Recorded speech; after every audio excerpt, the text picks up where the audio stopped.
So behind the scenes, now we have solved the world's problems. Yes. Where's the? I don't know. Okay, so hi everybody. Welcome to Ladies Night Live. We got Yoda and Terminator here. So we are going to do another WROL tonight. Woohoo! So, And we got decks to give away. how many? We've got, well, I don't know. We've got at least 3. And if there's more, if y'all get it, then great. Shoot, I need to grab Did y'all send me an email or are we doing the same things? Yeah, send an email. You got to send an email. No, the words, the special words. Yeah, same words, but we'll take the ones that won off from last week, yeah? Oh, okay. Because he gave us like 10. Yeah. All right, so we got a couple peoples in the group now.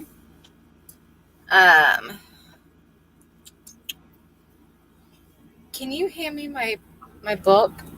It's the one the pink one, the small one. Yes. You know I'm colorblind. I know. I'm sorry. It's just a habit. Okay. I wanted to make sure I got my. Tell me colors and no, I can't see in color. I know. I'm sorry. All right. Everything is brown. Yeah. He's colorblind. I'm saying, hand me the pink book. Yeah. Hi, Tambra. We did all right through the hurricane. Just let me real quick. So we did good through the hurricane. We had a lot of wind. That did take some power lines down. We lost power for a little bit. The neighbors all did. We were fine because we had solar and all. Talking about the plexiglass over top of the solar. Yeah, so we had the plexiglass over top of the solar, so it was fine. And but Dad lost power for a little bit, but his Generac came on, and so he was fine. After we had him out here to fix it. Oh yeah, we actually had to call him out here to fix the thing first. It was a dead battery in it. I don't recommend Generac. And so, anyway, yeah, we had a lot of yard debris, really. So that was some cleanup there, but we did fine though. So let's get to the game. Woohoo! Yes. All right. First disclaimer. YouTube, we are not medical doctors, nor are we nurses. No medical history whatsoever. We suggest that anything that you learn here, you go ahead, you do your own research and be responsible for your own. Also, YouTube, we are playing WROL. This is for entertainment purposes only. Nothing here is to be taken seriously. It is only for topic and discussion. All right, y'all ready? Beautiful. Let's go here. We're going to go New American Civil War. We're just going to dive into it. In a small, isolated cabin in the woods near Knoxville, Tennessee, on June 16, 2025, your group of survivors has been hiding from the escalating conflict of the New American Civil War.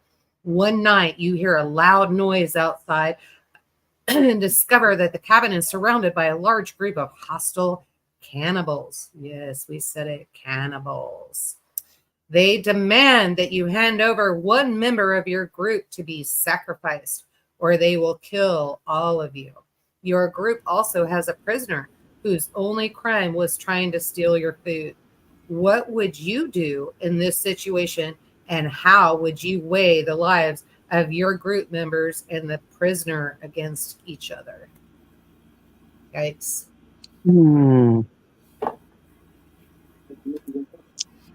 You want to go first, Little Miss Prepper? So the other person is the cannibals, correct? The people surrounding the house are cannibals. Okay. And they're demanding that you turn over one person or you're all dead. Nope. And you do have a prisoner, but that prisoner's only crime was trying to steal food. How do you weigh those group members and that prisoner out? Well, I don't think that they would make, the cannibals actually would make it. Because they would probably be eating themselves. We would kill them and cook them up and feed them to the animals that we have. Okay. Hogs, they need food. Shave their head, those people's heads off. Well, Have then no don't- hair. Then don't even bother cooking them. Just throw them in the hog pen. That too. The only thing that's going to be left is the teeth. Yeah. And then the dogs that's helping protect the area. They may want a little bit of cooked food or raw. I'd cook that. I wouldn't do that raw. Yeah. So there's got the hog food, got the dog food. A little bit, if there's cats around, I don't know.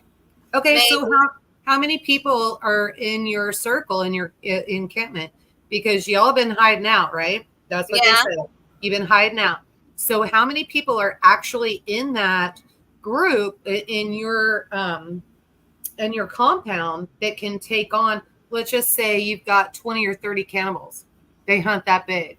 How are you gonna do that? How are you gonna protect that? Well, Me. shush. He said him. He's like Rambo over there. Yeah, he is. And probably the way everything would be set up, I tore them all. there would be traps for them. Okay. Probably one of those, what is that thing called where you dig out and you Punch put sticks. punji sticks? Yeah. Everything. Have that up so that they can fall in it. Have other snare things up, like those, something to warning system, so we know when someone's over there or someone's over there, there, anywhere. I will eat them. Oh. And I know you would eat people. He's the cannibal. I'm not coming to visit now. I've got too much to barter with. Yeah. And so then we know, even if you have even just warning systems or other traps to capture certain people or kill them before they even get close, then you don't really need too many people. Well, so then in that case, then you really, and I'm sorry, I'm going to do some in case scenarios and that kind of thing, right? And so then really what you need to do is you need to set your property up, your compound up, so that you're driving them to one or two areas to catch them, right? Yeah. So you're doing Osage orange, you're doing locust trees, anything that has thorns on them. You're going to wrap some wild rose bushes and that kind of thing. Billy Bond, Garen, and Darren did a video on this a couple of years ago in Tennessee. We were sharing an Airbnb, and they walked the property to see what to do. Any old cars, any trucks, that kind of thing that are not running, you're going to tow those, and you're going to make a line, right? So you're going to make a barricade so that those are going through. So if you only have one or two entrances, does that benefit you in exiting, or does it benefit you in anyone coming in? Because it can be a twofold, right? Yeah. Yep. But knowing how you have things set up, and of course knowing your area. Okay. So that diesel. Yeah. He's not a woman. I know. He has this stuff here that if you soak it in diesel or gas and then light it up, right? Shoot it, and it will go boom in a big way. Okay. Oh no. All right. So have even some of that around. Okay. All right. So you got utensils and little different methods and that kind of thing. Mhm. How about you, my crooked little homestead? Well, You got to talk. I would like you both were saying, I would set my, like, say if I'm in my area here and with my family or whoever it is, my group or whatever, I would have it all set up around with traps, barricaded. And like you say, You have 1 or 2 entrances where you can have somebody always watching. It's a way to get out, but also if they start coming in, you can pick them off one at a time, one way or the other. You can have dogs in there, pigs, like hogs love, just like what they did up in, well, I better not say that. Hogs love to eat humans, so they're one of the best protectors you can imagine, because they're not scared to chomp on bones and skin, and you can get rid of stuff quite quickly. But yeah, I would have traps set everywhere. I wouldn't give up any of my group in any way. Even the prisoner that we have, yes, he was starving and he was trying to steal food. You can deal with that person later, whatever. But if you're surrounded, you want to have it so that you can start picking them off one at a time. They're going to start trying to get through some way. And you know what? My property here, I'm already starting to grow bushes, like rose bushes, and I have the high bush blackberries, whatever. I'm doing that all through my fence line and everything. So if anybody tries to come off the road, they got to try and go through all those thorns, and it's layers, not like rows and rows, but the way you plant it and you grow it, you can't, it's a fence. You can't get through. Deer can't even get through it. Yeah. All right. Hey, Jen. Good to see you. They're on meat bird duty, but they're listening. Get those birds. All right. So you guys want my answer to this? Yes. Uh-oh. All right. My crew, I might surprise you. My crew is my ride or die. That prisoner is not my ride or die. Depends on when we took that prisoner. You know, could be 1 week, 2 weeks, 2 months, that kind of thing. That prisoner has not been vetted. Not only that, that prisoner tried to take from my tribe. And so I would definitely hand over the prisoner. I would. But then the people will it continue? know you have food. Are you, I mean, yeah, but are you going to still be protected? That's only one person. Yeah. I got prisoners. That's all I had to give over was one person. Yeah. But then they're like, oh, this person will hand over people. They tried to steal the food. I think that when we start looking around the corner for the devil, I think that hinders us more than it does benefit us. Yeah. And so does that make sense? Mm-hmm. You know, you get, every time you look up in the corner for the devil, you hinder yourself, right? So paralyzation by fear. And, you know, let's just try to figure it out. And we've got, you know, our compound, our acreage, you know, that kind of thing. We've got it all figured out. And, well, we think we do, right? So we've got the booby traps. We've got, you know, the good old favorite, the tin cans on a rope, you know, that kind of thing. So they're coming in, they don't see it, they're tripping, you know. And I say that most people think, okay, we're coming in, we got our headlamps and that kind of thing. I don't care if the headlamp is white, yellow, or red. We can see you coming. So, you know, you have to rethink that. You have to get adjusted to the dark, because that's when they're going to come in, is at night. But we've actually talked about putting some towers out and that kind of thing. So we're lucky enough that we are at an elevation that we can see quite far. We just got to get above the tree line. So I'll tell you one thing. If you practice and learn how to live like a blind person, you want to know how strong your other senses kick in, your hearing, your touch, whatever. Believe me, I was blind for 2 weeks, totally blind. I couldn't have my eyes unbandaged or anything.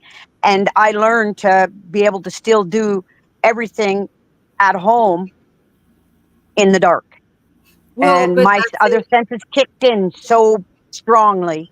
So that's it. So when we're on our acreage and we're on our home, that's what we've got to do. We've got to make sure that we're counting steps. We're counting, you know, where everything is. We're figuring all of that out. Okay, so I know if I go 20 paces this way and then 15 paces to the left and 5 paces to the front, I'm going to see the refrigerator.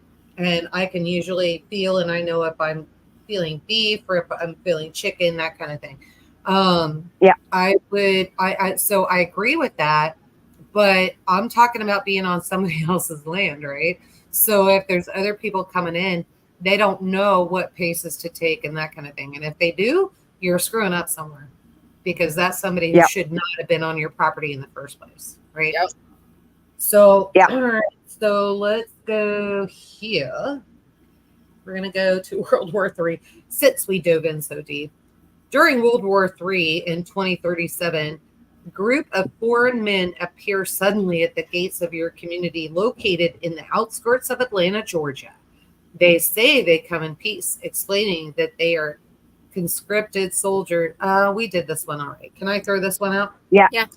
Yeah, we've got some stuff all kind of construed here because he was doing some stuff. All right. In 2031, as World War III intensifies, you are freelance journalists covering the conflict in a region heavily affected by the war. You witness a war crime committed by your own country's military forces. Surprise! Reporting the incident would likely save innocent lives, but could also jeopardize your nation's strategic position and potentially prolong the war. How would you handle the situation, and would you prioritize journalistic integrity and basic human rights on your country's interests?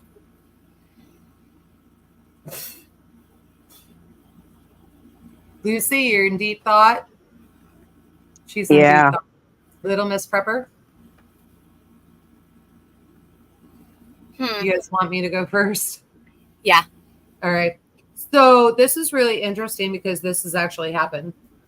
So Garen, they got called out and they had to go from the Gulf War over to Somalia. And you guys will remember Black Hawk Down and that kind of thing. Excuse me. Excuse me. They went in right before that. And it was a trash can pit.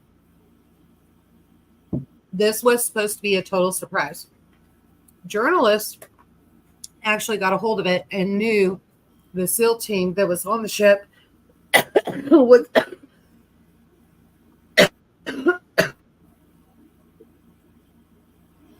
Oh man. so I'm sorry. That's okay. Dang, it's just the leftover.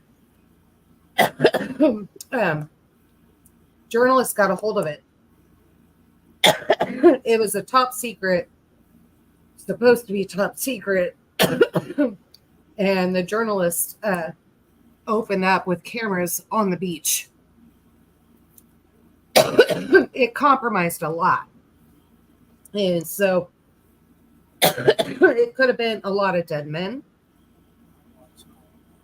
We could have been looking something back in Germany, that kind of thing.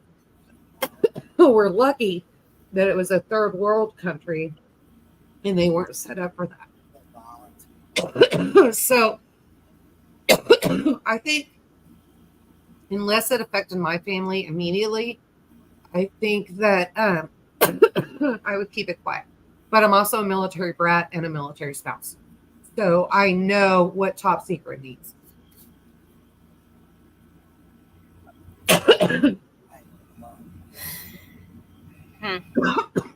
You gonna be okay? Yeah, I will. I just got to get it out. So I'm going to go mute. Little Miss Prepper, why don't you Yep. take it? Okay.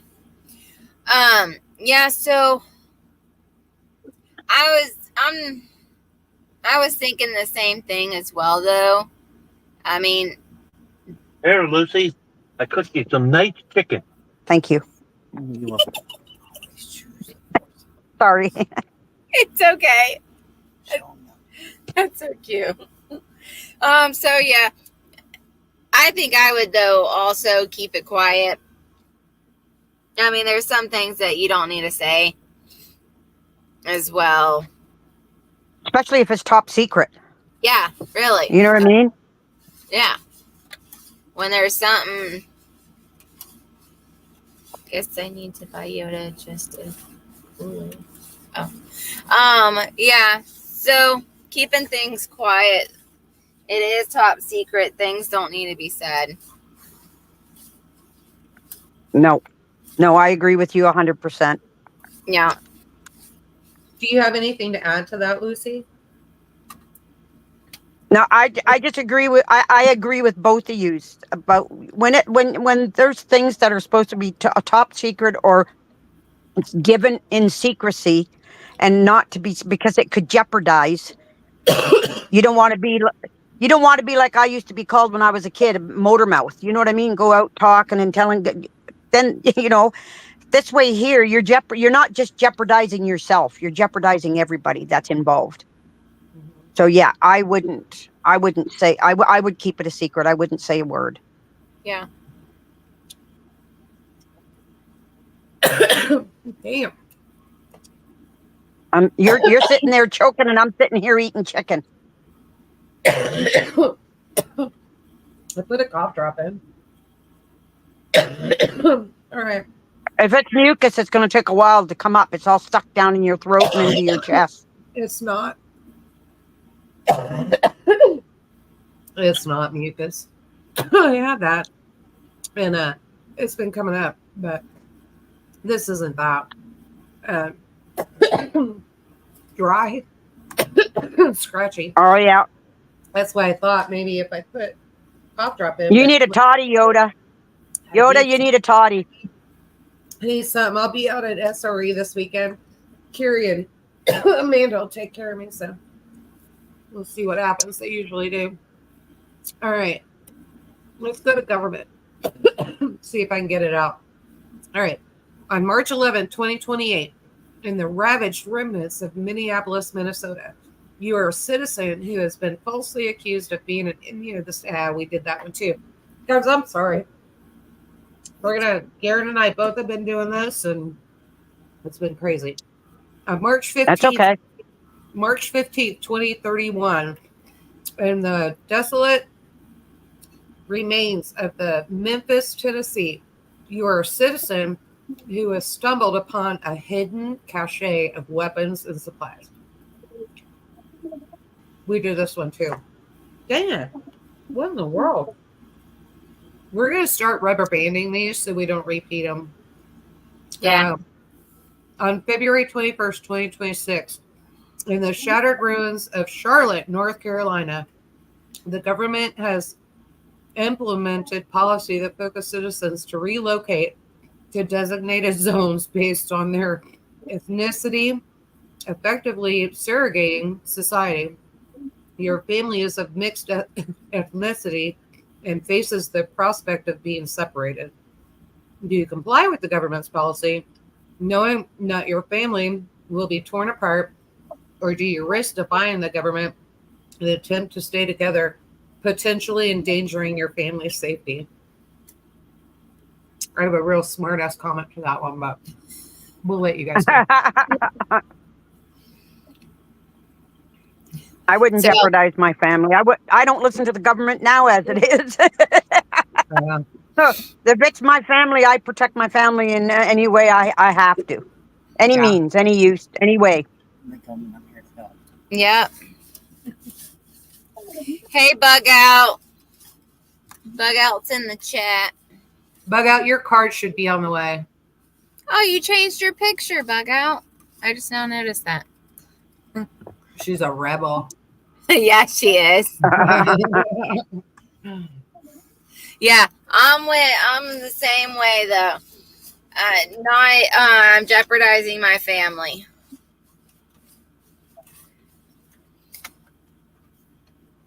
Lucy? Yeah, no. I would never comply with the government. I don't now as it is. Mm-hmm. That's what freedom's all about. We got, there's freedom speech, freedom whatever. If I have to fight to save my family and protect my family and keep them together, I would not let the government separate them. No way. No. Well, here's what I think. So here's my sarcastic comment. The government has already told us that we can identify as whatever the hell we want. So I'm going to say I'm probably the blackest person you've ever seen in your life. So if I have mixed kids that they're going to say are black, then I'm black. If I've got kids that look like chickens, then I'm a chicken. So if it works for one, it works for all. And so there's my sarcastic comment for the night. And I can tell that All American is back there saying something. You go, you go. He's actually saying that he identifies as a woman so he can play the game. Right? And so, yeah, I'm not the government, and no, you can't. You can with Grumpy, though. So, yeah, so I don't know. That's kind of my feeling on it. And, you know, you're going to start getting strict on that and doing that crap. You know, don't play with me. Don't come at me, and definitely don't come after my family. So, kind of where I'm at on that. And I do come I agree 100%. Yeah, I do come from a mixed family, so screw you, right? So they can identify as whatever the hell they want. We're not 57 Heinz for nothing. Really? Right. Yeah. So, all right. So let's go to the next one. Emergency preparedness basics. Do you have a well-maintained fire extinguisher in your home? And how do you practice how to use it effectively in case of fire-related emergency, ensuring that all family members are familiar with its operation? I used that at rescue. Did you? Yes. Oh, so see, there's another one we got to trash. So not trash, but set aside. Oh, You wanna sorry, grab me a rubber I got my fire extinguishers. No. All Brits. I'm sorry. Hang on. Keep. And another one. Yeah, I have mine in the kitchen. And another one. And I know Yep. we have and another one. So what are these? There's 4 right here. Five total. We got 5 I've had a fires. house fire, so I have them. And I watched the fire extinguisher person. He came to my work. And so one thing he said, though, to do was when you're in between of checking them, is slowly put it one way and then slowly the other way to keep it whatever. Yeah, the fire extinguisher guy that comes and checks the fire extinguishers, he said to do that. Interesting. Is there a method to that? Is that once a month, every 2 months, or? It's just in between of them checking it or whatever. Mhm. He just said, Yeah, because they got it. Yeah, because they're supposed to be checked once a month. Because I used to clean and repair for fire departments and that, and when I worked at one of the big resorts, we all got trained on how to use. Everybody that worked there got trained how to use a fire extinguisher. We had a class, and they get checked off. Whoever the company is that comes and does them, they have to check them on every floor, every room, every kitchen, where they are. And then they have to date that when they were inspected. And then they gave us, through the training, they gave us sheets that we had to follow. And we had to do our own inspecting and everything and what to look for and that. I remember all that training. Yeah. So we were in the middle of a move. And we had just gotten here. And we put quite a bit of money and had construction materials and all of that into the new chicken coop. We were getting ready to go commercial. So I had brooders out there and OGs and all of that. It was quite big. And I had 350 turkey chicks and regular chickens. And G went out and checked in the morning. I went out at 11 o'clock and I looked to my left and there was smoke coming out of the coop. Had I had a fire extinguisher in my hand, I could have put it out. Guess what I couldn't find? I had zero. A fire extinguisher. Right? I had zero. And unfortunately, it was a very sad, very expensive lesson that G and I had to learn. And so now we do have fire extinguishers everywhere. And it was a good friend of mine, Farmer Matt. I wanted to strangle him at the time because it was the day of the fire. He called to see if we were okay. And I said, yeah, we're okay. I saved as many as I could. And a good friend of ours, Life Done Free, came over and picked up the birds and housed them and all of that until we could get another infrastructure built. And he goes, okay, you got everybody taken care of. You guys are taken care of. And I said, yes. And he stopped for a minute and he goes, okay, now I have a question. And I said, what's that? And he said, what did you learn today? and I wanted to reach through the phone and beat the crap out of him. But I had to step up and I had to swallow my pride and I had to say, I need fire extinguishers on hand, No, I not have in some. boxes. And he said, that's right. Good lesson. Thank you. And that was a total suck. But so I say fire extinguishers. I didn't pull that one and I didn't want to relive that one, but there you go. So, and here we are today doing better than ever. So, all right. So the next one, we're going to go to natural and man-made disasters. On August 3rd, 2029, in Los Angeles, California, a global media company developed a new technology that can accurately manipulate video and audio in real time. As a content creator, you have exclusive access to the technology before it goes public. You can choose to use it to create influential content for the greater good or exploit it for personal gain by creating scandalous fake news. Oh my God. Oh, G and I was just talking about this. Would you do anything with this technology to benefit yourself or any or for any other cause or not? If so, what would you create? You thinking? You want to wait? I'm just thinking you already see that in the world what the government does with the chemtrails and everything. They're already creating, and they've been doing it for years. The thing is do I want to stoop as low as they are? You know what I mean? Well, you can use it for good, not just for fake news. You can use it for good. No, I know, but I wouldn't. I would use it to. That I would if I was able to do something, I would do it to help my family and my homesteaders, the people that I care, and the people that are like-minded. I would do that if there was any way that I could manipulate anything to help them and have things better for them, or be able to do things quicker for them, whatever.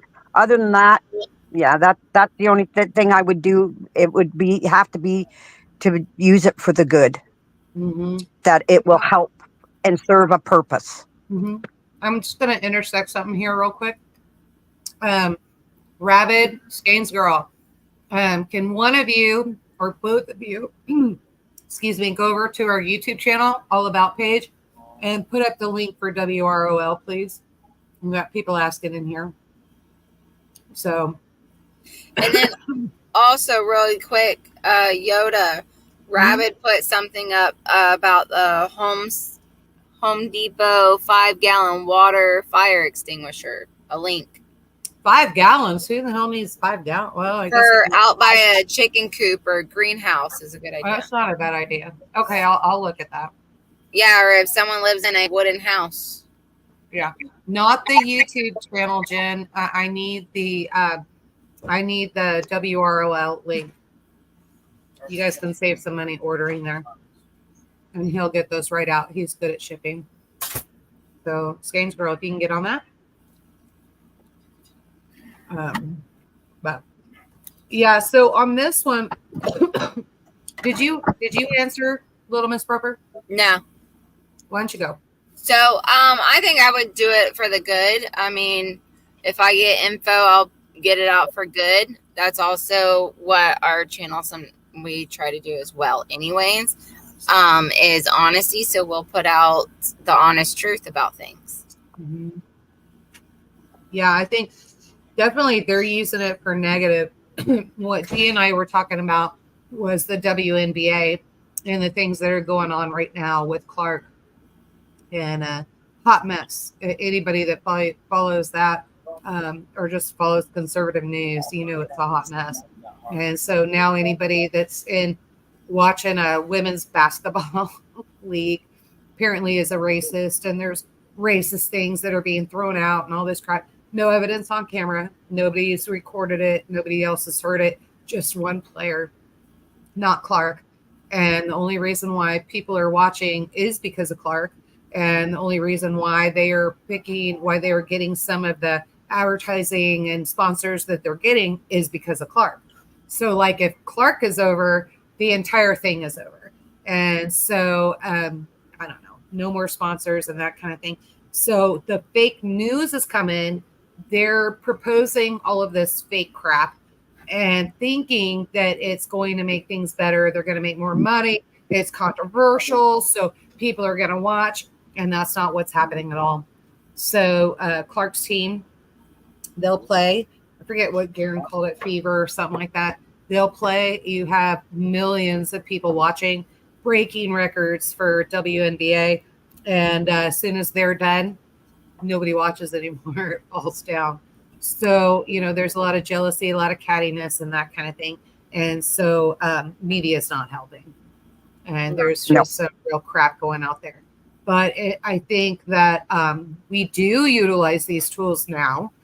You've got AI now that can help you write books, that can help you write, just anything, help you with your video content, help you with all kinds of stuff. So we do.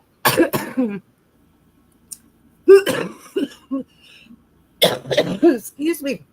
Dang. Ghost, we did get our shirt. But we do use that, and I think it could be used for good. I think if I had to change something, I don't know. I think truth is truth, and you have to be able to be discerning to know what is fake, because fake is out there. And so I think if you can be discerning and know that, you really don't need to change somebody's wording right as they're speaking it, right? So if you have to do that, then something's wrong. I wouldn't watch that person anyway. It's just kind of like the Kamala, camel toe running. Every time I see her ads, like I think like I have this horrible disease. And so she comes on with her campaign ad, and I don't know what's wrong with me. I just automatically feel angry and want to vomit. So, the lie campaign is just absolutely unbelievable. So, and media is helping her out with that. So I don't know. And the media has lied so much you can't trust them. You don't know who to trust nowadays. No, you can't. Except for yourself, and you have friends out there that you can trust. Our freedom friends, that they're honest, they're truthful, and they're going to tell you how it is. Yeah, and if somebody tries to hide it and that kind of thing, then I wouldn't, like I said, be discerning. So you have to be discerning in all of that. All right, so let's go to the next one. Let's do a bank run. On December 30th, 2032, in Kansas City, Missouri, a nationwide bank run has brought the entire country to its knees, causing millions of people to lose their jobs, businesses, and homes. You are a financial investigative journalist, and you have uncovered that the numerous senators and other government leaders benefited from the bank run via insider trading. They all knew this was coming. Your editor will not. We did this one too, didn't we? Yeah, we did that one. I remember that one. That's the one That's not the card that got us a warning, though. Okay, so let's try this one. On February 27th, 2030, in Denver, Colorado, a bank run during the Great Depression has led to the closure of several public libraries. A wealthy community member offers to fund the reopening of one library, but only if it's stocked exclusively with books promoting their controversial political beliefs. As the leader of your community, do you accept the offer, providing the community with access to at least some reading materials, or do you decline, knowing that many people will be left without a library? I would decline. Yeah? Why? Yeah. Why?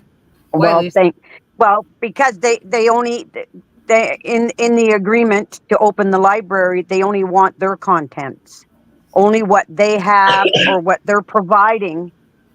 Yeah, sure. You're gonna. How do you know? Not knowing what their contents really is, how do you know if it's not going to steer you in the wrong direction, or something's going to come out of it that is, against you in any way? I would decline, because I would want my group to be able to not just be able to just read a certain specific content of theirs. They need to learn what's out there in the world, or what is out there more than, well, I don't know how to explain it. I just would decline it. No, But because so just reading, what if it's all conservative books? You're still going to decline? you're getting into politics, and I hate politics. But that's what it is, Don't mind right? me. I know, that's all it is politics. Nobody can get along with one another. Everybody, they all, no matter who they are, they're all tell lies. They all promise this, they all promise that. So yeah, I would decline. Okay. No, Miss Prepper? I would decline as well. I would try to get my own little library up and running, even if I make a little shed out back and fill it top to bottom with books, and then let people get what books they want, not just what books somebody offers of what they want people to read.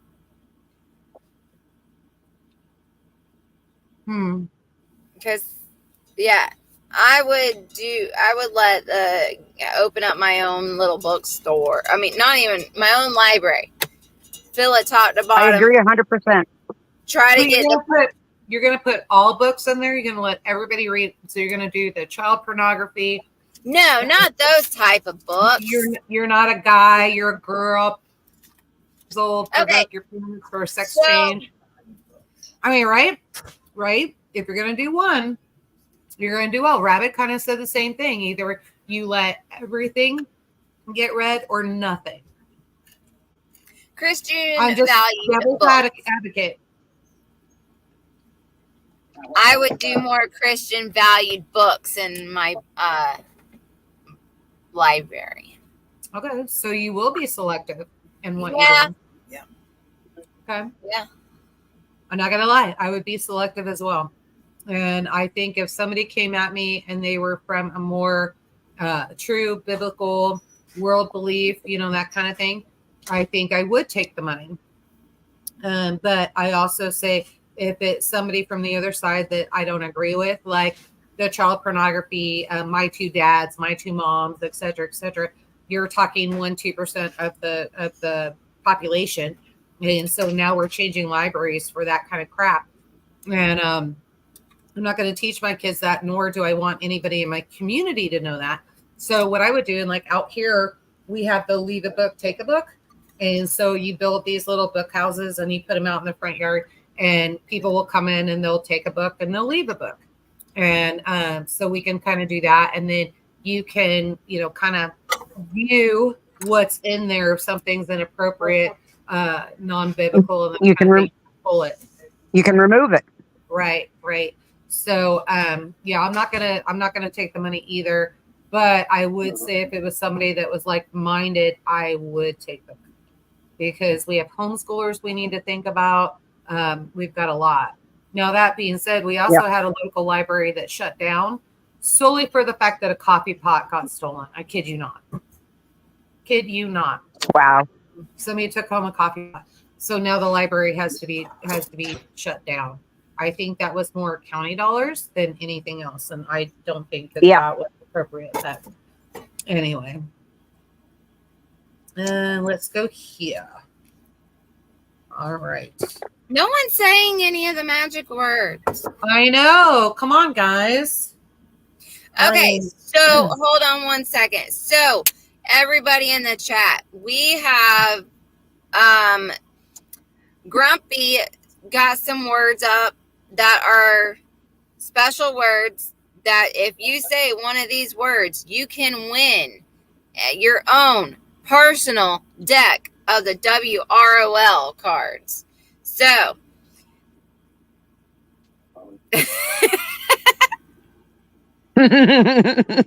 Lost your thought, dear. Somebody in the chat, catfish sandwich. Okay, words that go with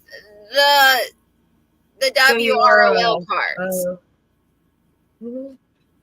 A lot of what we're talking about. Yeah. Yes. So if somebody says a certain word, they get their own deck of cards. And there are 7 words available. Yes. So, all right, let's see. On September 5th, 2029, in Palo Alto, California, an influential tech company unveils a breakthrough on that. Thank you, sweetheart. A breakthrough AI that can accurately predict and identify individuals who hold extremist views or ideologies.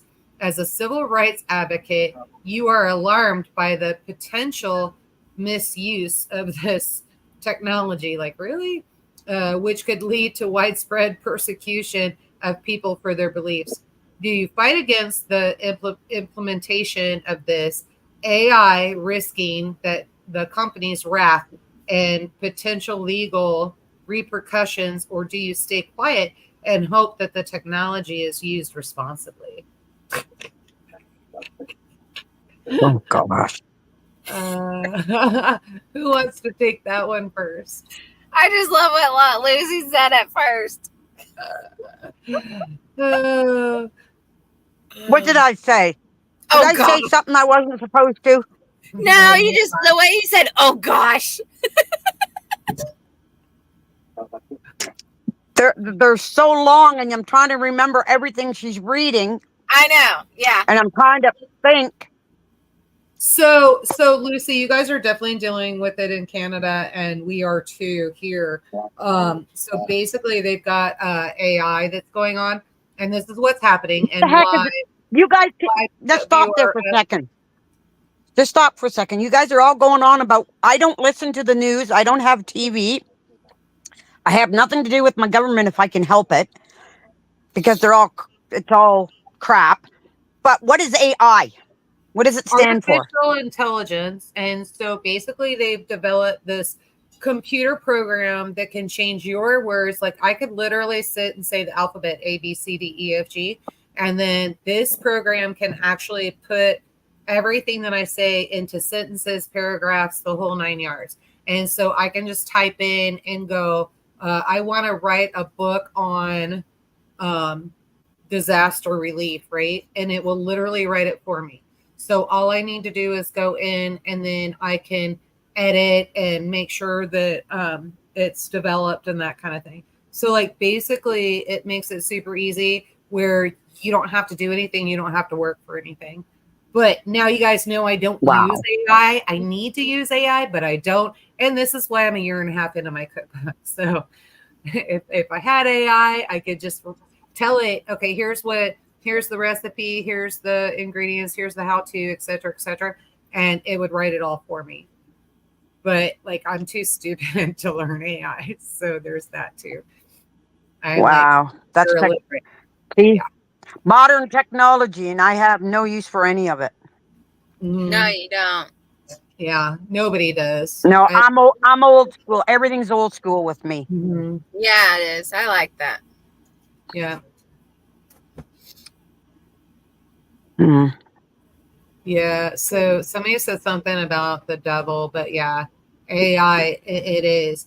And so AI, what they're doing is they are like, you have to remember that these cards were written way before 2020. And so they had no idea what was coming. And AI, did it even exist before 2020? Yeah. So Garen's like, yeah, I don't think so. You know what it reminds me of? GPT has only been out for how much? How long? So for 2 years. And so you know what it reminds me of? What's that? It reminds me of this stupid phone that I've got, this new phone that I've got. And when you want to look up somebody's name or look, either on Facebook or on YouTube or whatever, it's Meta. And when you ask, I've tried it a couple times, and I just told them I didn't want to use them because they're all stupid, because they don't know what I'm trying to ask them, what I'm looking for. And they never give me the right answer. So they're just a stupid computer, and I just don't use it at all. I let it write out. I printed that in. I think I had about 50 words by the time I was done, and I don't use it no more. Yeah. And that's what Karen and I are talking about too. So it's really important that we go back, and then he's like big advocate of with the AI going back in and typing things in from the conservative mind, because AI was created by China. And so all of those radical ideas, communist ideas, all of that is what is built into AI, which is one of the reasons why they can say, okay, you are a terrorist, you are active. I think we need to put you on this list and you need to go on that list. Yet if we go back in, and I forget how he says it, but like you go in, you start asking it questions on conservative, and then it's going to tell you. He did it one time, and it's going to tell you conservative views and prepping and all of that. It's bad.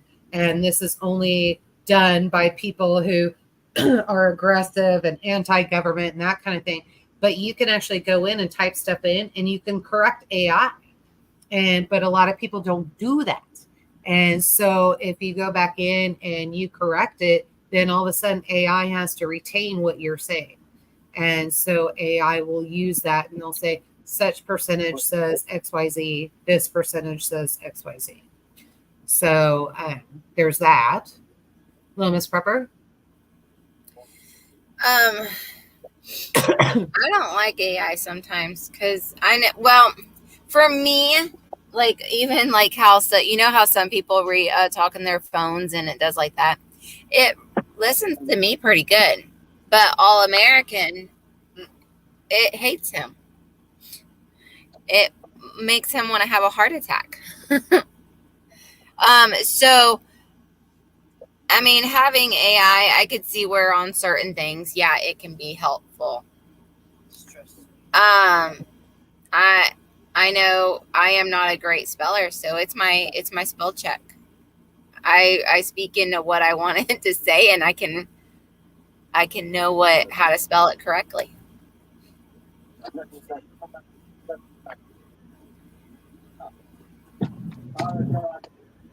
Yeah, That's funny. I use I'm still using a dictionary, so that's what we all need to be using, but they keep changing the dictionary too in America. So, I know. Yeah, it's craziness. But there's words I didn't even know when I was in school, and now there's new words in there. But yeah, so I don't know. Technology is not my friend, and I am literally the person with a bad attitude that is on the other side of the phone when I'm calling the bank and I'm trying to do something or calling customer service, and it's like, press 2, habla español. And I'm like, why would you even ask me to do that? You have my number on record. You know I'm American. Just freaking talk to me in English. So I'm already mad at first point, right? And then it's like, press 2 for account information, press 3 if you have a different question, press 4, and it just keeps going and going. And you're like, okay, let's just stop this right now. I wanted to. So you go 2, and it's like, I'm sorry, I did not get that. And you're like, 2, and I'm like screaming into the phone, stomping on the floor. And by the time I'm done, I'm having a heart attack because I'm so pissed off. And it's like, you're going customer service, and it's going return to the menu, and you're like, customer service, and like screaming in the phone. Gary's like, I don't even know why you call. And I'm like, because it's easier. And he's like, just do online payments, just take care of it that way. And but I don't trust online payments, so especially on holiday weekends. But yeah. You're as bad as me, Yoda. You're as bad as me when I used to have to fight with Bell Canada here in Canada for when we used to have a landline, and I used to get on the phone. You never could talk to a representative. It had to be somebody over in Honduras or a Chinese or somebody that you could not understand. Yes. And I'd start yelling at them and tell them, give me somebody that knows how to speak English. And then they don't even understand. They don't even understand. Yeah. They're like, I speak English. And I'm like, no, you don't. You speak whatever Indian English that is. And I don't understand that. And it's not like you're trying to be a racist. You're just like, give me somebody who freaking speaks English. For crying out loud. And it's like, that's why I fired them. And like Yoda, it's like stressing you out. That's the same thing like All American. It's like, and he just gets so mad, it just stresses him out. I think we need to do a class action lawsuit for stress. What is it like when they go to court and they get money they sue for It's not stress. It's called something else. But anyway, I say we do a class action lawsuit against all the call centers and just Yeah. like if you're gonna put me through this torture, pay me for it. Yeah. So yeah. Yep. Oh my God. All right, let's go to the next one. We're gonna hit religion. Oh Lordy. On September 5th, 2025, in the ruins of Providence, Rhode Island, a fanatical religious leader. Why is it always a fanatical religious leader? Like, Because the religious leaders are always crazy. I guess so. Has proclaimed that the end of days is upon humanity, and only a mass suicide will ensure salvation for their followers. Your parents, who have been swayed by the leader's rhetoric, are planning to participate. To save them, you must confront the leader, but doing so could result in your own death or the deaths of others who defy the leader's orders. Do you risk everything to save your parents, or do you respect their choice, even if it means losing them forever?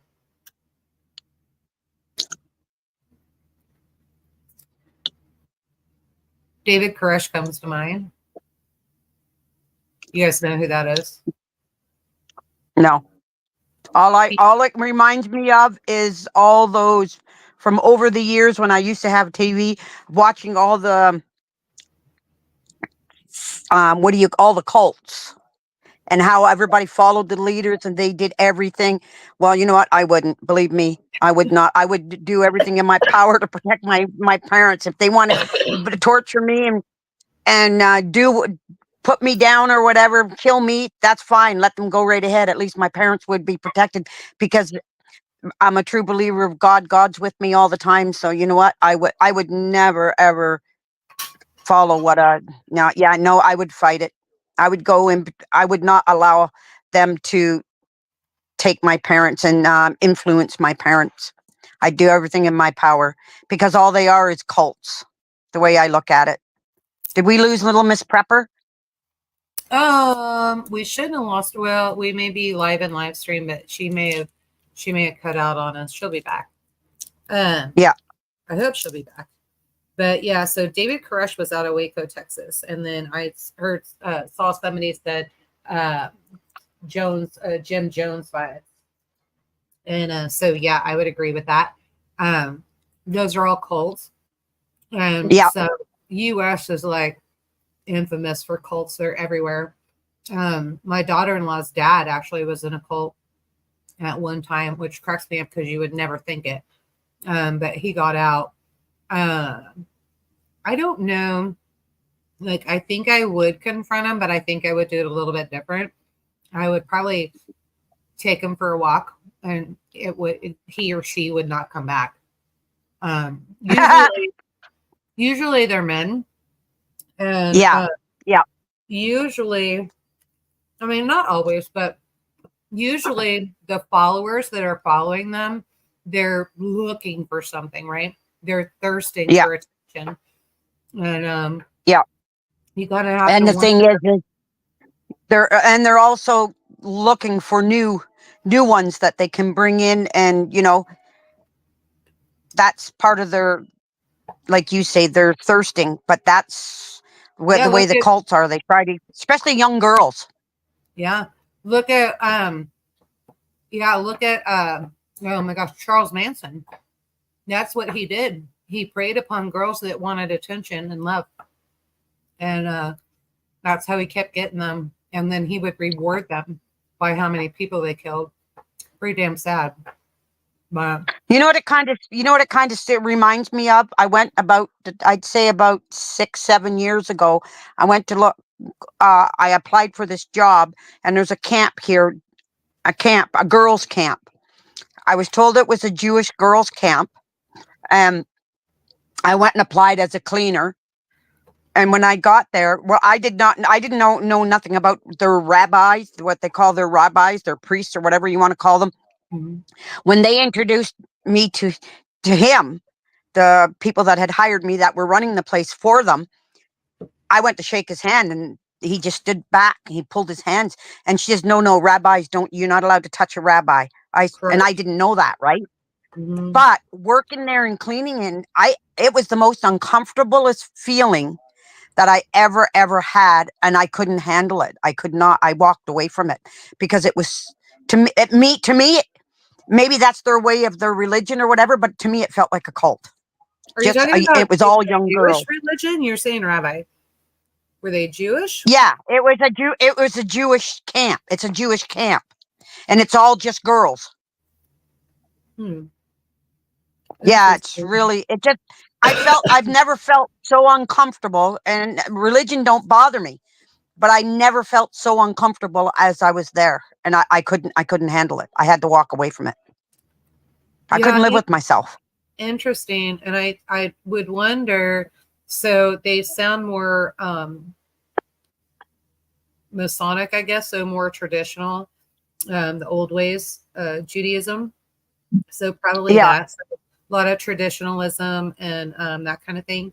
And so I'm not sure why you felt that way, but uh, because he had more than one wife, and he had a wife there that just had a baby, and she didn't look more than 16 years old. they Maybe could, they lucky if she couldn't was be Jewish. 18. They weren't Jewish. There's no way. Well, that's what it was. That's what it was, a Jewish camp. He wore his little beanie thing on his head, but it was the thing is it was young girls that came and stayed for the summer. They either stayed for a week or 2 weeks, or like the parents paid for it, and they were from all over the world. Interesting. That's like no, that's no Jewish religion that I know.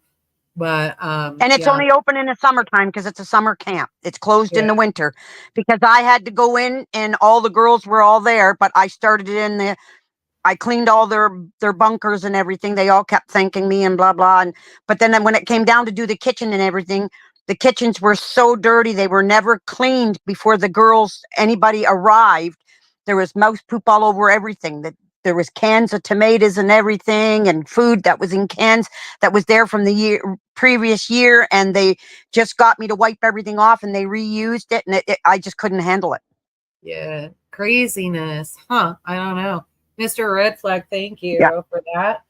And okay, let's do one more. Let's go economic collapse. That's always fun. Certainly, the economic collapse can get somebody closer to the word for winning a deck of WROL. So let's see. Is that another one from Mr. Red Flag? Well, thank you, thank you. And so I don't know where Ashley went, but let's see. There we go. They were All right. getting She said they had thunderstorms coming in. Oh yeah, that's right. That's right. But it's weird that we're still on. So she must. Yeah, She because must still be I'm live. on through her. I'm on Yeah, through her.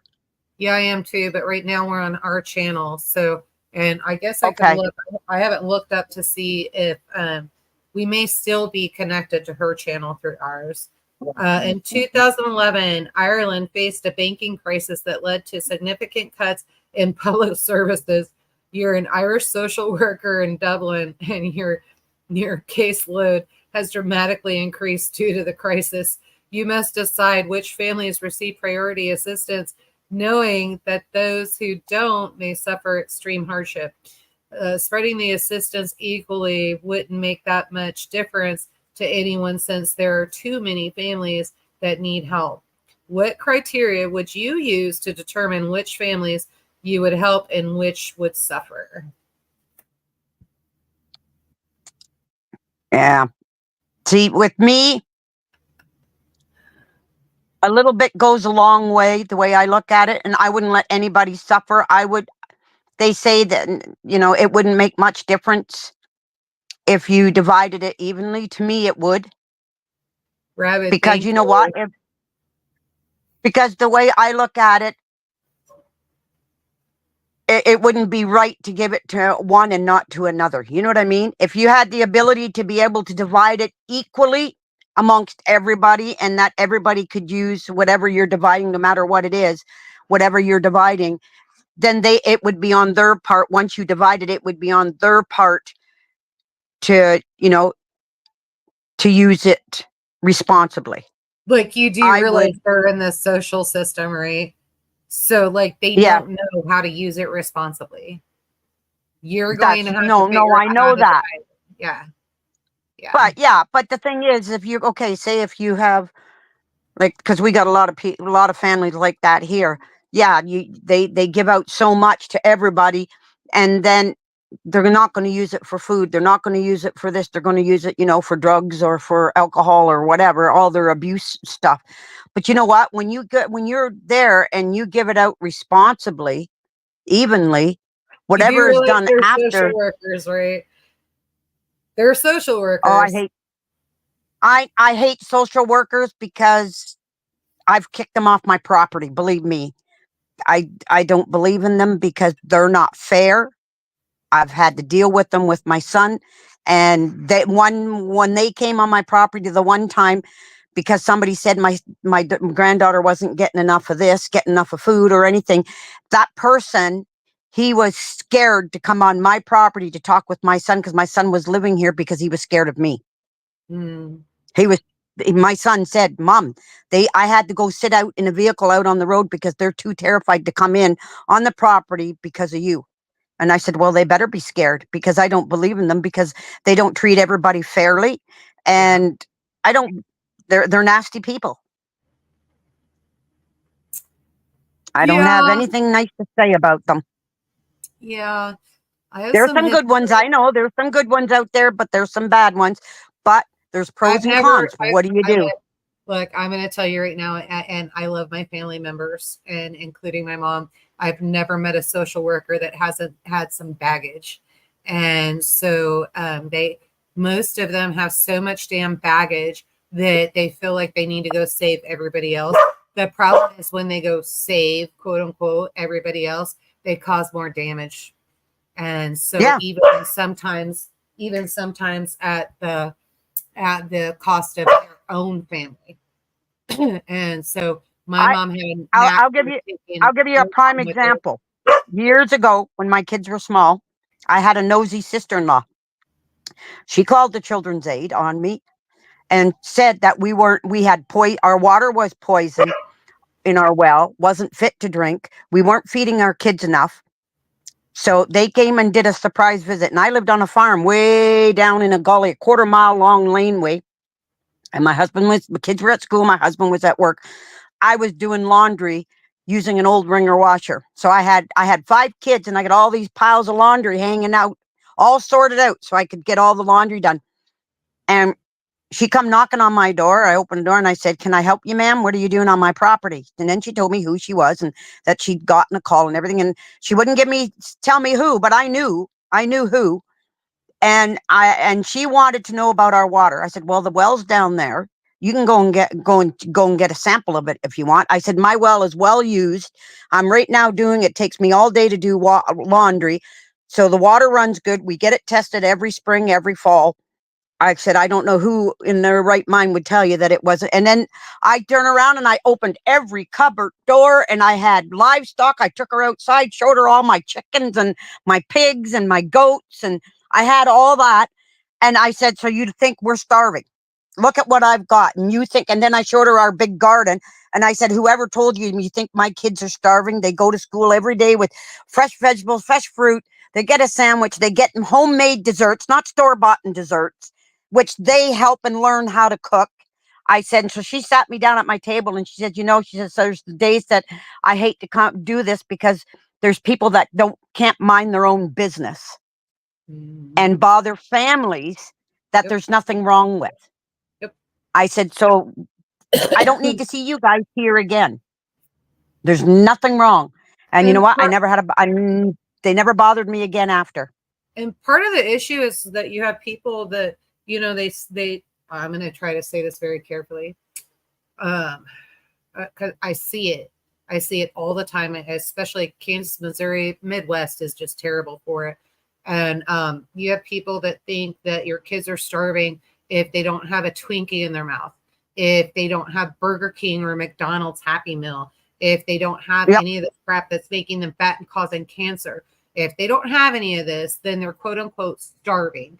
And so when we go into this lifestyle and we're living off the land and we're doing all of this, anybody who goes from that city lifestyle where that's how you're used to eating, going through drive through and that kind of thing, if you come and you live the lifestyle like what Lucy and I are living, Little Miss Prepper, if you come in and you live this lifestyle, I guarantee you in the first 6 months, you're going to lose 65 pounds if you don't eat out and you don't put that Twinkie in your mouth.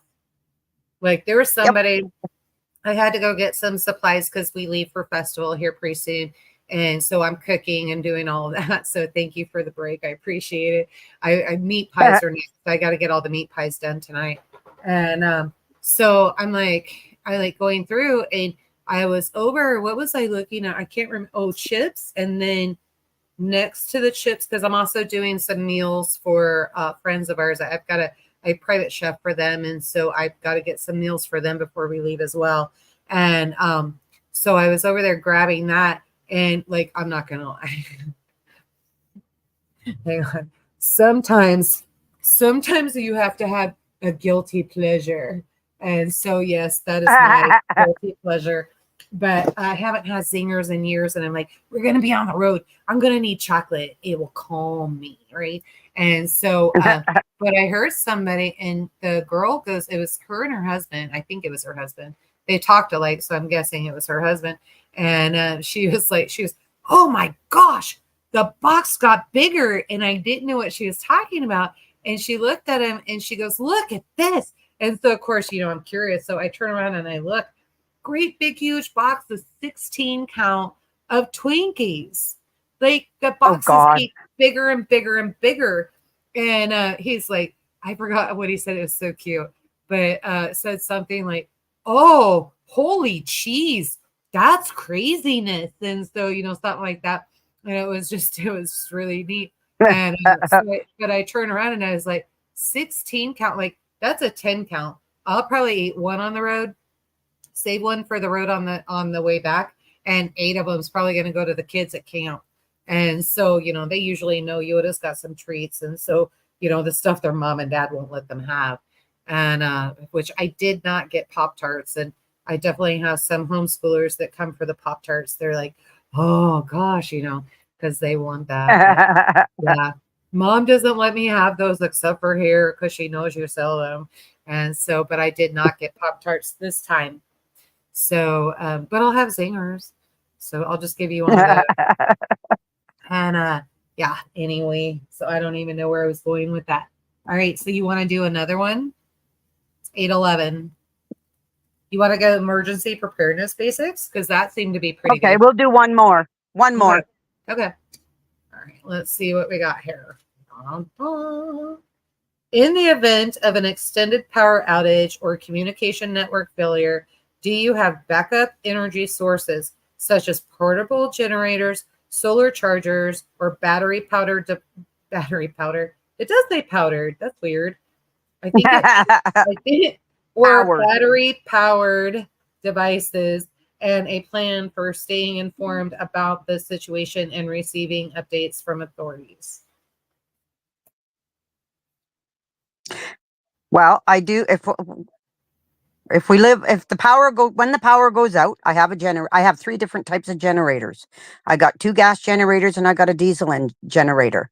I have solar that I'm not hooked right up to my house. I use it for an emergency. I have a solar system. Plus, for my survival kit, I've got myself a wind up solar or powered radio flashlight emergency package all in one. I can listen to the news coming in and what's going on around me in my area, around the world, whatever. It's a radio band. It's got safety lights on it. I also believe in the old way with lanterns, coal oil lanterns, candles. I have it all stocked. So I'm always well prepared. If it's wintertime when we lose power, I have wood stove. I cook all year round, like all the time, all winter long, 6 to 8 months on a wood stove. Summertime, I have the barbecue, or I have an open pit fire that I can cook on at all times. I'm always prepared to live with no power, the old way, no matter what. And I've also learned to, that's why that's why I keep my freezers outside. by the time the warm weather comes, my freezers are emptied, washed. I don't keep nothing in them. I keep them open, but I keep my freezers out in the woodshed. So when the fall comes and I start doing all my, like August and from August on, and I start doing all my preserving into the freezer and all my meats and everything, I have the power. If the power goes out, we have the generator. But in the wintertime, my freezers don't kick in. I can unplug them all winter long and they stay frozen because it's so cold here. So my meat is, but I can keep, if we have power or generator, I can keep them going. But when spring comes, I start cleaning them out and I can it. All my meats, everything that's left over, vegetables goes in cans in my preserving jars, and then they're all ready to be used throughout the summer. So I'm prepared either way. Mm-hmm. And that's the way people should look at it. Yeah, and so we have some luxuries around here. We've got the solar power. So we have certain things on solar, certain lights on solar. G has got the storage in the outbuilding. We're going to go over to Life Done Free and get our solar panels. They've been up there long enough that he's actually, for new people coming in, he's like, well, Yoda and Grumpy have solar panels up there if you want to use those until you can get more. Luckily, we're going to get an upgrade. They're like, no, we'll grab our own. And so we're going to pull those back over here. That way they are here, and then we can get the house hooked up there. We have a Generac generator. You're going to see that there's a theme around here. And so the Generac generator, it will hook up to propane. And God love him. He's a good man, but he's a busy man. And so with everything here, we got to get some concrete, get that pad poured, and hopefully that is going to be hooked up this fall. And so we'll have that going. But for the most part, if we lose electricity and that kind of stuff, it's the same here, Lucy. So and you can go back and look through our videos and you'll see it. I've got the kerosene lamp that I use. I love that one. Found it at a antique store, and I need to go back to Manhattan and look and see if they have any more, because they've got a vendor in there that rehabs them, and see if he has any more, because I would like one all throughout the house in every single room instead of having to take it back and forth. We also have lamp oil lights and that kind of thing, and so the lanterns, that's my go-to. And then cooking, I can do outside. We've got the fire. I came across a fire pit. You might have seen it in the when we were butchering rabbits last weekend. You might have seen it in there. Found that on clearance. Love it, because I can move the irons and the grates and all of that, and I can do wood. Oh yeah, do charcoal, and so absolutely love that. And G is supposed to get my outdoor kitchen going. With the outdoor kitchen, I'll have a bread oven, pizza oven, and that kind of thing. He's making me an adobe oven and my outdoor kitchen so that I can can out there, cook out there, and all of that. And so we should hopefully, fingers crossed, nothing bad happens. We should be good by, I'm going to give him some credit, and I'm going to say by the end of next year. If not, we're going to go kidnap Rabbit and bring him up here, hold him hostage until he helps you get everything done, because it's probably the only way it's going to get done. But so we do that. I cook on the wood burning stove during the winter. Fall's a little bit hard. We can do it some days, not all days. Summer is definitely out. If we had to, I could. I just have to figure out ventilation between the windows, and then probably cut in for another window, to be honest with you. And then spring, probably I could cook on there at least for the beginning of spring, but definitely winter. And I have some videos, they're older, where I've actually canned on the wood burning stove. So might be the reason why we can't find new insurance that's reasonable. So I'm pretty sure they go through and they're like, wood burning stove, prepper, homesteader. Yeah, no, $5,000.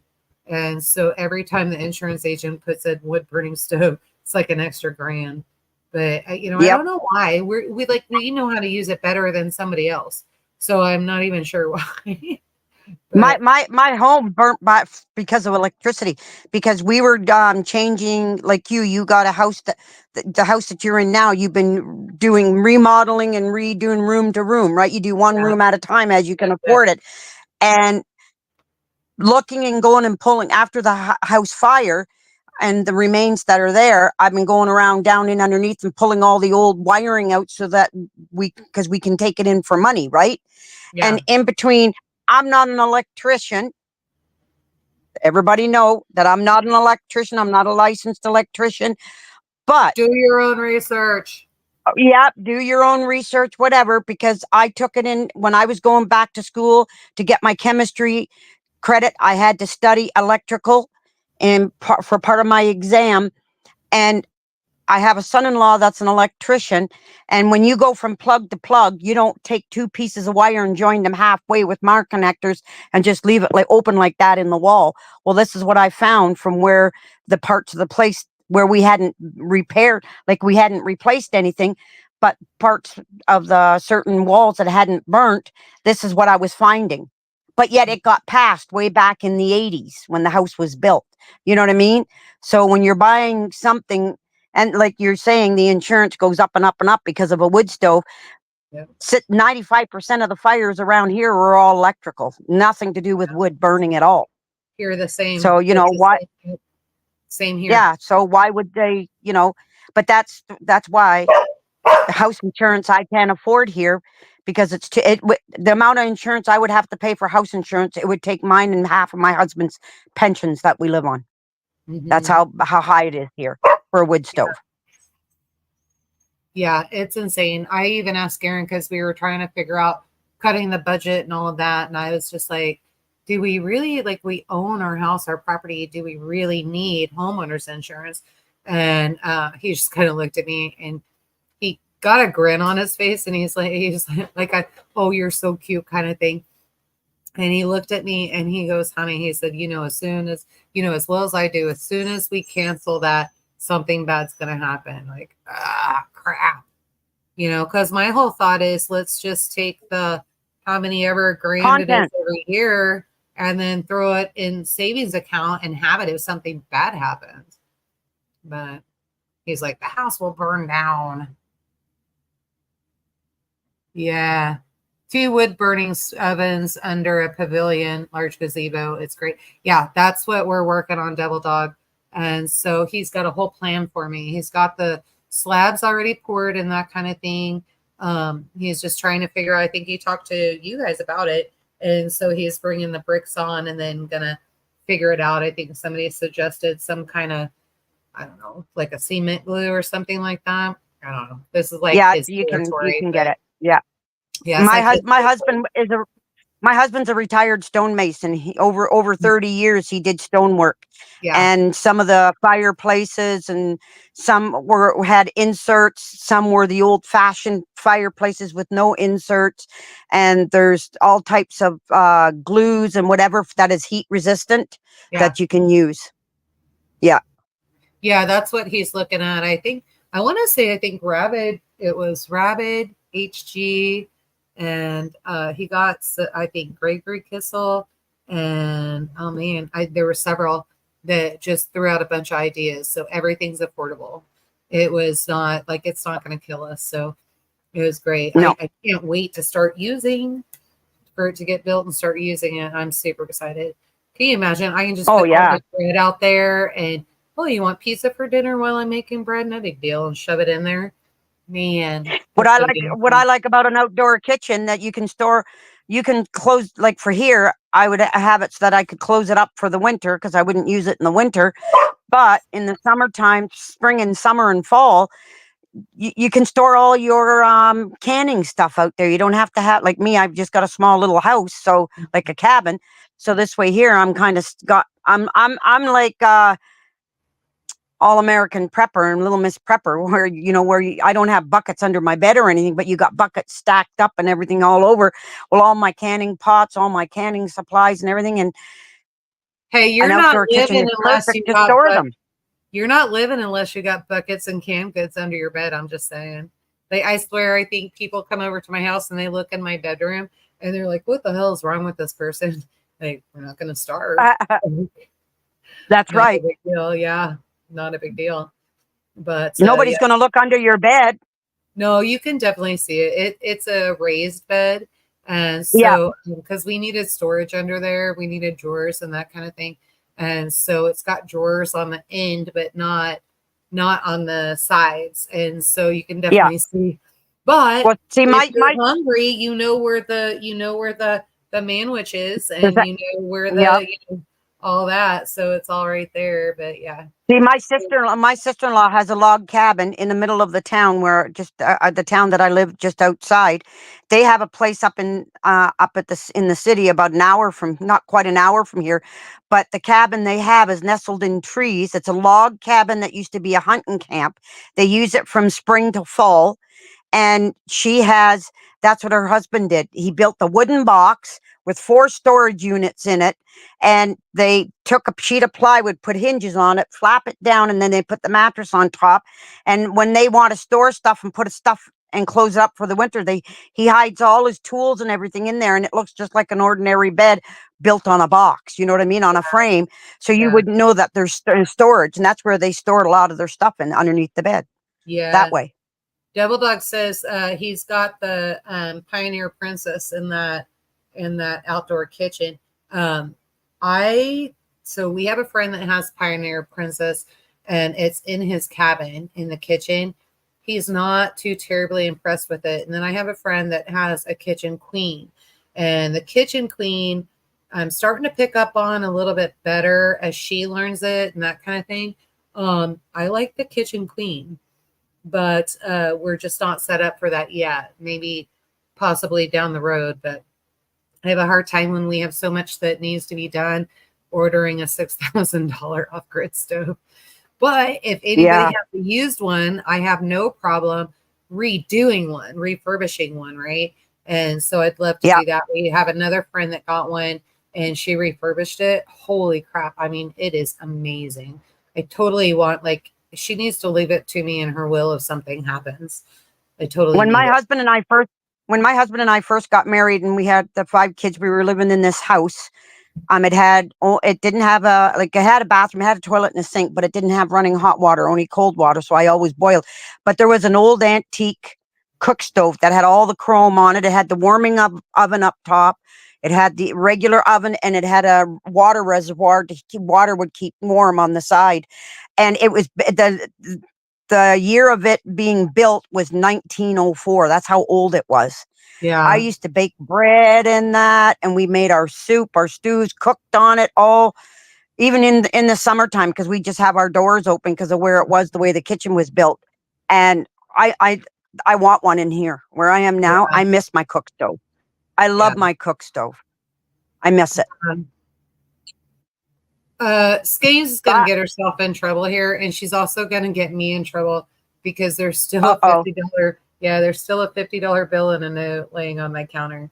I have been so busy, Skanes. I'm so sorry. I will call Joe tomorrow. Text me and don't let me forget. And I'll get those. Hopefully he's got a couple IBC toes. But yeah, no, she is just in the process. Looks like she's about 6 weeks out. Rabid. She's going to be here. And worst case scenario, Skanes, it'll be a 1-day drive for us to go get him and get home. So if we need to, Rabbit, we'll just come get you. You're welcome to stay with us. Skanes sleeps in the recliner, so the bedroom will be open, so no big deal. But I don't know. So yeah, all you crazy folks, look at y'all. All right, it's about 8:30. I got pot pies I got to make and all our meat pies, whatever you guys call them. So got to get those done. I've got a lot of crust to roll out. And I've got, geez, like, we'll take 12. There'll be a special. And like, we have so many specials right now. It's not even funny. I haven't had a meat pie since my mother's been dead 43 years. I haven't had a meat pie since then. I think he must have been craving it because I was talking about it and he's like, yes, yes, yes. And I'm like, oh my gosh. And it's a process. I'm on my 2nd day. It is. And yeah. And so, anything that you want, not commercial, right? So we're not talking is it Mrs. Smith or Mrs. Fields? I don't know. One of those is a fruit pie. The other one's a meat pie. But it's not your generic crap. We're talking like farm raised chicken, and I season it and do all that. And I sit down and I dice all the veggies and that kind of thing. And Yeah, everything it's all done. Yeah. So What they call the real pie, it's the real pie. Yeah. not the fake. Yeah. Oh, So I Shannon, guess that's so awesome. Shannon subscribed to Skane's Girl channel. Now Skane's actually has to do videos. And so like she does not do I videos. asked her if she had a channel. She does. I would have subscribed to it. Does She she? does. Yeah, she does. She just doesn't do videos. I haven't done a video on mine for a while. I guess I better get back on mine and get doing videos again. No joke, It's because just I have. winter's right around the I just corner. I just have to watch what I put on mine because I have a nosy sister that likes to cause trouble. Oh, man. I don't know. I know somebody that's looking for a contract that can probably help you out with that. You know him too. You know what Well, I'm no, talking about. you know that Johnny Cash song, One Piece at a Time. Yeah. That's how you're gonna check her out. Yeah. Well, Right. my husband has a twin sister, and her and she paid for my airline ticket, and I flew out when she was living in Medicine Hat, Alberta. I flew out, and she wanted to drive back, but she didn't want to drive back by herself because her husband had to stay and work. So she paid for my ticket. I'd never been on a plane before. Got into that stupid box. I call it a box. Flew out there, and her and she started calling me Selma, and she's Louise. I've never saw the movie yet, and she told me to watch it. And we drove with her little dog. We drove all the way from Medicine Hat back to Ontario, Canada, and it was a 3-day drive. And the stuff that we went through coming through, it was so friggin' hilarious. But she had moved back to Ontario now, but my sister was in the hospital. She had one of her legs removed. And I had a cousin that I was really close to, and she got sick. She was next door to my sister in the hospital. And my sister-in-law, she says, Thelma, I got to tell you, I did it. I had to do it. You know, your cousin Pauline loved what's his name? Johnny Cash. I said, yep. I gave her a whole complete album, complete set of Johnny Cash records, LPs, with the book of his history and everything. And she said I had to sing that song as I was because she couldn't stand my sister. She says I was walking by her room just singing that song right out loud, one piece at a time. And when I walked into Pauline's room, she was laughing. I thought she was going to fall out of her bed. And she started singing it with me. And she knew my cousin knew what she meant when she was going past because my sister's so evil, and that she's go karma, one piece at a time. So far it's her leg. We'll see what happens next. Gosh. But yeah. Oh, I've got, it was really interesting. So when Nana died, my papa died before Nana, and my papa was a country music singer. And so my grandfather on my dad's side, he actually played the violin and all that. And they sang in church. And so it was really funny. He would get in the studio, Papa would get in the studio, and he'd have the guys, just the guys would come over, and they would start jamming, and he recorded everything, and everybody knew that they were recording. And so it wasn't a big deal, but they were openly talking and having conversations. And I came across all of the old tapes, and it was like literally still on the roll tape, right? Oh, on the reels. On the reel. And so I took the reels to a guy in Lee's Summit, and I said, can you put these on CDs? Because I wanted them. I wanted to preserve them. And it was like, maybe if any of the other grandkids want them and that kind of thing, we can have more made and that. And I went to go pick them up at the time that he said they would be done. And I went to go pick them up, and he said, how much money do you want for these? And I looked at him and I said, wait, what? I think I'm supposed to pay you. And he's like, He goes, have you heard these reels? And I said, no, I had no way to play them.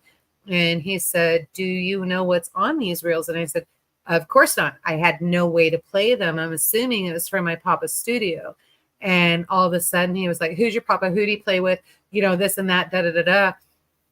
And I was like, whoa, just let me listen to them and find out what I'm getting ready to sell you if I sell them to you. And he goes, okay. And he's like, do you mind? Can I record these? And I was like, no, I want to listen to them first. And so I went through and I started listening to them, and I was like, holy smoke. He's got Johnny Cash in there. He's got, I mean, everybody is in there, and they're jamming and talking, and it's great. He's got a lot of guys in there Wow. that are amazing. Yeah. And in fact, it's really funny. He met Johnny Cash through my grandfather. And so I've got pictures. It was my Uncle Claude, and I think my dad as well. There's two different pictures, and they were next to, I want to say it was a Model T Ford. And literally Johnny is sitting there, and he's got one of the boys in his arms next to the vehicle. Yeah.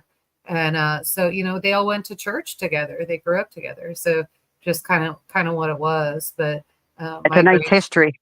Yeah. Well, my grandparents, they were in West Covina. And so kind of one of those things. It was Los Angeles before Los Angeles was Los Angeles, right? And my papa actually did a lot of the surveying for Los Angeles, and that's how they made their money. But yeah, kind of interesting. It was just really, really great and kind of weird to see where our family heritage went. And it is. Yeah, my daughter has a lot of the instruments, and I'm not sure I made the right choice on that, but it is what it is. And she loves music, so she'll take care of them. But I got a feeling now that she's got a baby that they're kind of stored and put away. But hopefully she remembers a lot of them have to be oiled and taken care of and cannot just sit. So no. Hey, because they'll crack, dry and crack. Yeah, and then they're useless, and so there's none of that needed. But hey, we're at 8:34 our time. That means we're going to call it a night. Yeah, 8:36 our time, 9:36 yours. 36 my time. Yeah. Yeah. So why don't we let you go, and I will get to cooking, and I will see those of you in Tennessee this weekend. We'll be out there Thursday night. Skanes, I'll be calling you to find out when you're pulling in, if you're pulling in, and see about that. And hey, y'all, be at least 1% better tomorrow than you were today. And Lucy? Go live a life done free. Enjoy your time while you can. All right. Bye, Bye, guys. everybody. Lucy just leaves studio, and you're all good. She'll take care of the rest. Yeah. All right. Bye.